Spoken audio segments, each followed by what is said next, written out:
안녕하세요. 이은주의 심리학 놀자 시간입니다.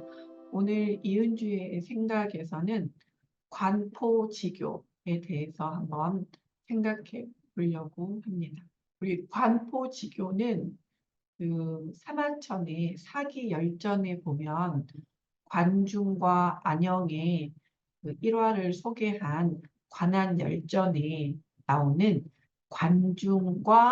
관중의 얘기예요. 네, 이때 관중의 친구 호수가와의 우정을 관포지교라고 합니다. 한번 조금 관포지교에 대해서 제가 좀 이야기 들려드릴게요. 관포지교는 친구 사이에 매우 다정하고 허물없는 우정을 말하고 있습니다. 이 관포는 춘추시대에 제나라의 관중과 포수가 이 두 사람의 성을 따서 한 말입니다. 이 두 사람의 우정은 남다르죠.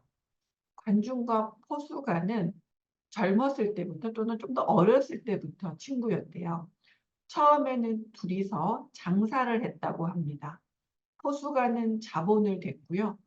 관중은 경영을 담당했답니다. 포수가는 모든 것을 관중에게 일임하고 일체 간섭하는 일이 없었대요. 근데 기말 결산 때에 이익 배당을 할 때면 관중은 언제나 훨씬 많은 액수를 자기 몫으로 차지하곤 했답니다. 이때 호수가는 많다 적다 한마디 말하지 않았대요. 많다 적다도 그런 한마디 말하는 법이 없었대요. 그 당시 관례로서도 자본을 낸 사람이 더 많이 차지하거나 적어도 똑같이 분배하는 것이 관례였다고 합니다. 관중은 월급은 월급대로 받고 용돈은 용돈대로 써가며 이익 배당은 자기 앞으로 더 큰 몫을 돌려 놓았대요. 그걸 지켜보는 다른 직원들이 속으로 불평을 했대요. 근데 그때 포수가는 이렇게 말을 했답니다. 관중이 나보다 가족이 더 많다. 그리고 관중은 어머님도 계신다. 어, 그만큼 돈이 꼭 필요해서 그러는 것이 아니겠니? 내가 일일이 신경을 써가며 보살피기보다는 관중이 필요한 대로 알아서 쓰는 게 편리하다. 관중이 만일 돈에 욕심이 있어서 그런다면 내가 트집을 잡으려고 해도 잡을 수 없게끔 얼마든지 돈을 가로챌 수도 있었다라고 말을 했대요. 대단하죠? 호수가가 이 관중에 대한 이해와 아량 굉장히 놀라운 일이지만 어, 이 포수가 와 어떻게 해서 정말 제가 궁금한데 이 관중이 100% 친구를 맺을 수 있었을까? 역시 그 뒤에도 관중은 여러 가지 일을 혼자서 시작했지만 호수가 없이 번번이 실패를 거듭할 뿐이었다고 합니다. 사람들은 관중의 무능함을 비웃었대요. 그때마다 포수가는 관중을 이렇게 비호했답니다. 관중이 지혜가 모자라서 그런 게 아니다. 아직 운이 없어서 그런 거다. 이렇게 말을 했대요. 그 후로 관중은 포수가의 권유에 의해서 벼슬길에 정치에 이제 들어가게 된 거예요. 근데 그때마다 관중은 사고를 저지르고 그 자리에서 물러나지 않으면 안 되었다고 합니다. 사람들이 관중을 모자라는 사람으로 수군거리면 포수가는 또 이렇게 변론을 해줬대요. 관중이 무능해서 그런 사고를 저지르는 것이 아니고 아직 때를 만나지 못했다라고 말을 한대요. 또 그 정치에 나간 뒤로 관중과 포수가는 함께 전쟁에 나가는 장군으로 나가게 됐대요. 관중은 진격할 때면 언제나 뒤에 처지고 있었고 또 달아날 때는 누구보다 앞장서서 달아났답니다. 사람들은 관중을 겁쟁이라고 손가락질하고 욕을 했대요. 호수가는 이때도 또 그 관중을 변호해 줬다고 합니다. 관중이 겁이 많아서 그런 게 아니라 늙은 어머님이 계시기 때문이야. 이렇게 말을 했다는 거예요. 그 뒤에 제나라는 그 왕인 양공의 문란한 정치로 언제 무슨 일이 일어날지 알 수 없는 형태로 변해갔습니다.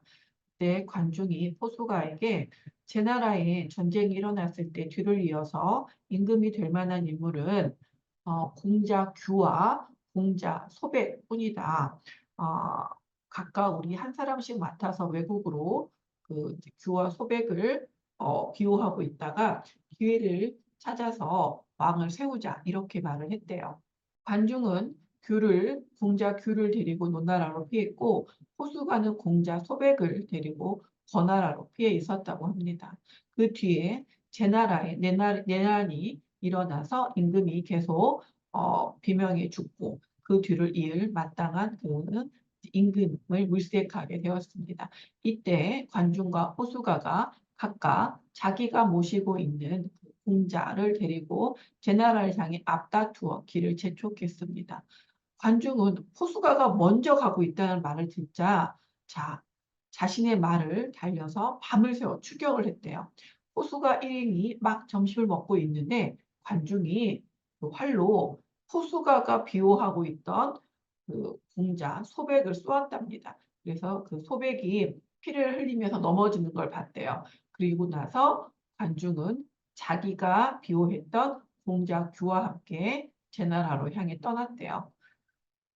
이때 소백은 죽지는 아직 않았다고 합니다. 천명으로 이제 살아났는데, 자, 먼저 이제 임금이 된 소백이 이제 먼저 넘어간 거예요. 자, 그래서 소백은 그 제나라 군대를 보내서 관중 일행을 막았습니다. 당연히 소백이 임금이 됐기 때문에 관중을 죽이려고 했겠죠.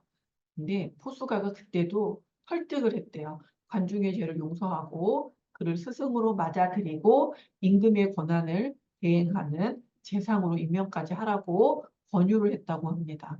포수가는 원래 자기가 차지할 재상의 자리를 굳이 사양하고 관중에게 넘겨줬대요. 관중은 마침내 황공을 도와서 천하의 제1의 그 패자, 즉 제일 높은 재상이 되고 그 관중은 제 나라의 위대한 정치가, 경제가, 외교가, 군략가가 되었다는 그런 얘기입니다. 자, 이렇게까지 했대요. 이래서 죽기 전에 관중이 이렇게 말을 했대요.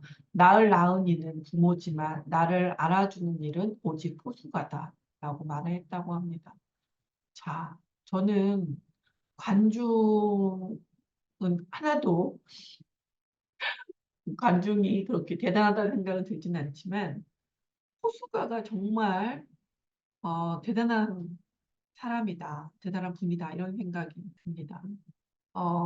이 포수가는 우정의 그 믿음을 진짜 보여준 거죠. 그래서 이 포수가의 인품에 대해서 한번 생각을 해볼 것입니다. 그래서 자, 관포지교. 자, 정말 참된 우정을 말하는 거지만 정말 실천하기는 어렵겠죠.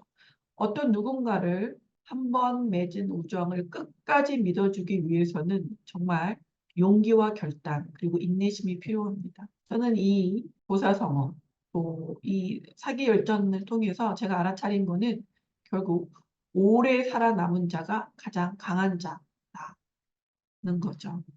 우리가 때때로 시행착오를 많이 합니다. 시행착오를 극복해서 조금 더 나아지는, 성장하는 사람이 되는 것은 정말 도전해 볼 만한 가치가 있는 거겠죠.